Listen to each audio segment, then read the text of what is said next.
All right, my day is over. I'm actually late in the game. I was like even contemplating like maybe I'll just do a video tomorrow, but I'm trying to do one of these every day or almost every day about just what am I doing. So for you, you probably in the morning or the night before, figured out what you wanted to get into. Me, unless something pops out in front of me that I'm like, oh, this might be something to jump into.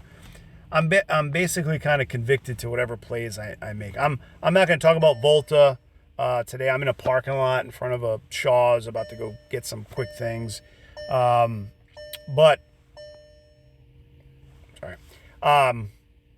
I think that for only thing I'll say about Volta is this.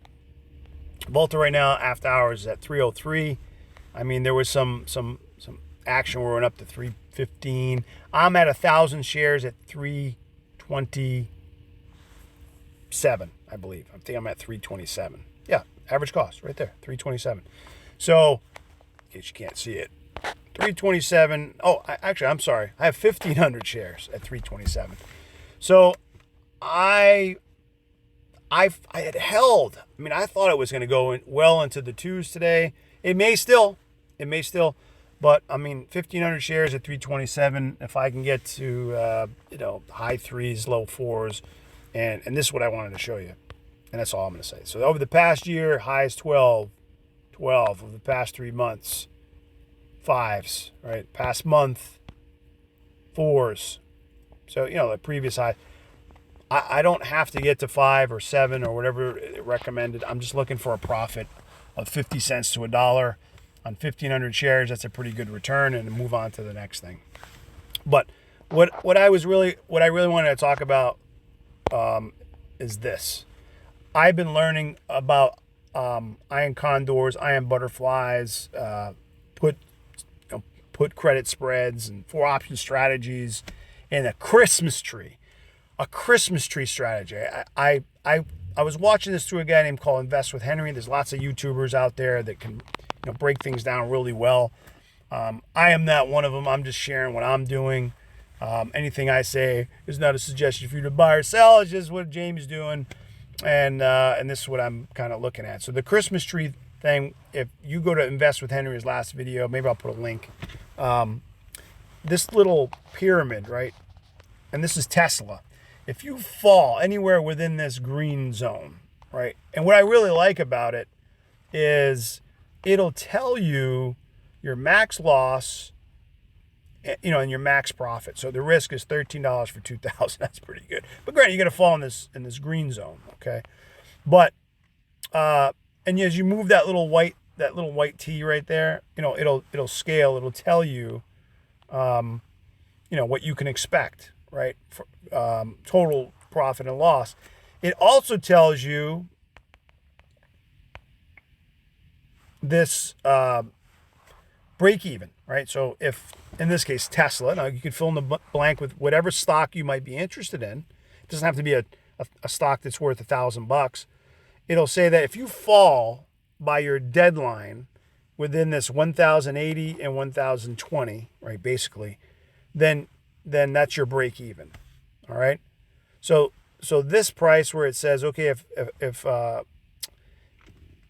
if Tesla's at 1,095, this is saying your expected profit of the 1987 that you could get is only going to be $1,527. So wherever that little scale falls is pretty profitable. So if the likelihood of it is to fall in that spectrum, you have a pretty nice return at a very, very minimal risk. So like me buying Volta, for example, having 1,500 shares, if it drops $1, I lose $1,500, right? And if it goes to 0, then I'm out more.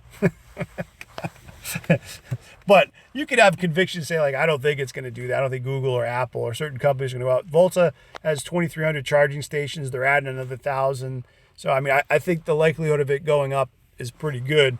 It just may not be as fast as I'd like it.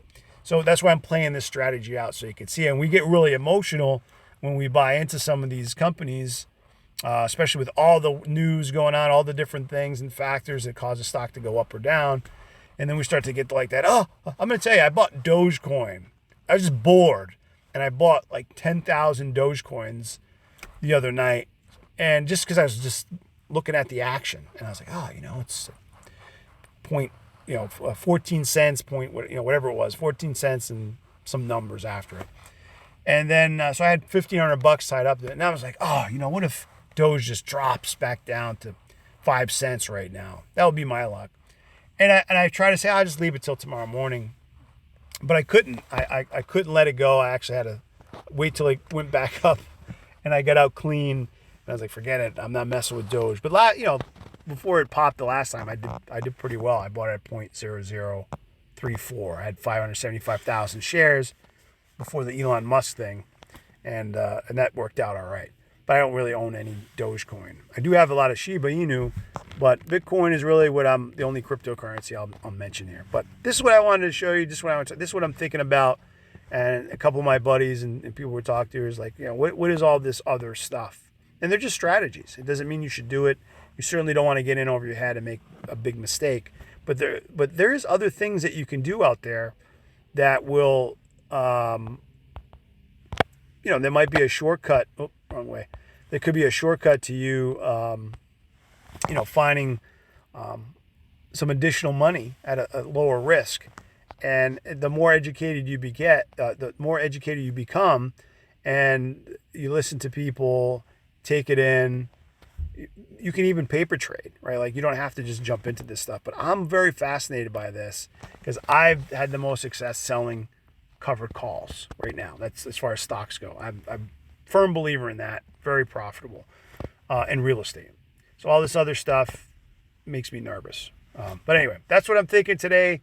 We'll see what happens tomorrow. I'll let you guys know how I make out with Volta and if whatever else I jump into. Tesla's on my radar, Google, and Amazon for the splits. All right. See you tomorrow.